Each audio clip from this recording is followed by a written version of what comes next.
Hello everyone, আশা করতেছি সবাই ভালো আছেন। আজকের এই ভিডিওতে আমি আপনাদেরকে দেখাবো কিভাবে ফেসবুক পেজ ডিলিট করবেন। আপনারা যারা ফেসবুক পেজ ডিলিট করতে পারতেছেন না কিংবা ডিলিট করতে চাচ্ছেন কিন্তু কোনোভাবে ডিলিট করার অপশন খুঁজে পাচ্ছেন না, আমি এই ভিডিওটির মাধ্যমে সম্পূর্ণ নতুন নিয়মে এবং স্টেপ বাই স্টেপ আপনাদেরকে দেখিয়ে দেবো কিভাবে ফেসবুকে পেজ ডিলিট করতে হয়। যারা ফেসবুকে পেজ ডিলিট করতে চাচ্ছেন তারা ভিডিওটি স্কিপ না করে সম্পূর্ণ দেখার অনুরোধ রইল, এবং যারা এখনো চ্যানেলটিকে সাবস্ক্রাইব করেননি তারা অবশ্যই চ্যানেলটিকে সাবস্ক্রাইব করে রাখুন, কেননা এরকম ইনফরমেটিভ ভিডিও আপনি এই চ্যানেলটির মাধ্যমে প্রতিনিয়ত পেতেই থাকবেন।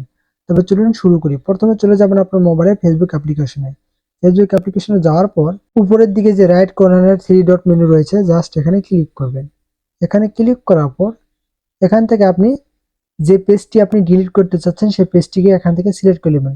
এর জন্য আপনি কি করবেন, জাস্ট এই অ্যারো বাটনে ক্লিক করবেন। এখানে ক্লিক করার পর আপনার সামনে কিন্তু এরকম অনেকগুলো পেজ চলে আসবে। দেখুন এরকম অনেকগুলো পেজ চলে আসবে। তো আপনি চাইলে এখান থেকে যে কোনো পেজটি ডিলিট করতে পারেন। তো আমি যেহেতু এই পেজটি ডিলিট করব, সে কারণে আমি এই পেজটিকে সিলেক্ট করে নিব। এখানে দেখুন অনেকগুলো পেজ রয়েছে, এখান থেকে আপনি চাইলে যে কোনো পেজ ডিলিট করতে পারেন। তো আমি যেহেতু এই পেজটি ডিলিট করব, সে কারণে আমি এখান থেকে এই পেজটিকে সিলেক্ট করে নিব।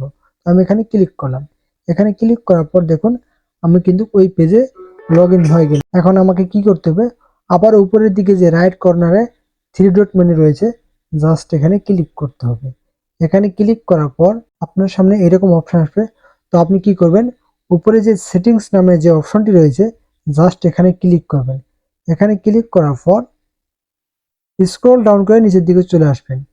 নিচের দিকে আসার পর দেখুন এখানে লেখা রয়েছে অ্যাক্সেস অ্যান্ড কন্ট্রোল, জাস্ট এখানে ক্লিক করবেন। এখানে ক্লিক করার পর দেখুন এখানে ডিঅ্যাক্টিভেশন অ্যান্ড ডিলিশন লেখা রয়েছে, জাস্ট এখানে ক্লিক করব। এখানে ক্লিক করার পর এখানে কিন্তু আপনার সামনে দুইটি অপশন আসবে। তো এখানে আপনি কি করবেন, দেখুন এখানে 1 নম্বরে লেখা রয়েছে ডিঅ্যাক্টিভ পেজ এবং 2 নম্বরে লেখা রয়েছে ডিলিট পেজ।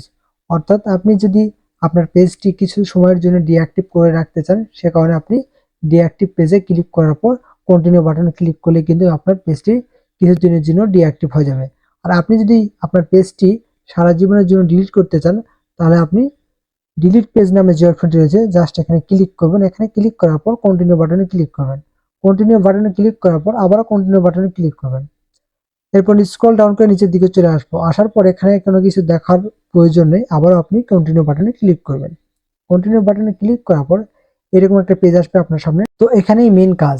এখানে কি করতে হবে, আপনার যে পেজটি যে প্রোফাইলে আন্ডারে রয়েছে, অর্থাৎ আপনি যে পেজটি ডিলিট করতে চাচ্ছেন সেই পেজটি কোন প্রোফাইল দিয়ে ক্রিয়েট করা রয়েছে, সেই প্রোফাইলের পাসওয়ার্ডটি এখানে বসিয়ে দিতে হবে।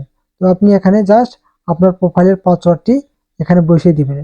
আপনি বসিয়ে দেওয়ার পর কন্টিনিউ বাটনে ক্লিক করলে কিন্তু আপনার পেজটি সারা জীবনের জন্য ডিলিট হয়ে যাবে। কিন্তু এখানে একটা সমস্যা রয়েছে, সেটি হলো আপনি যদি আজকে এই পেজটি ডিলিট করেন, তাহলে কিন্তু আপনার পেজটি 30 দিন পর ডিলিট হবে, 30 দিন ধরে পেন্ডিং এ থাকবে। আর এর মধ্যে যদি আপনি ওই পেজটি আবারও লগ ইন করে ফেলেন, তাহলে কিন্তু আপনার পেজটি পুনরায় ফেরত চলে আসবে।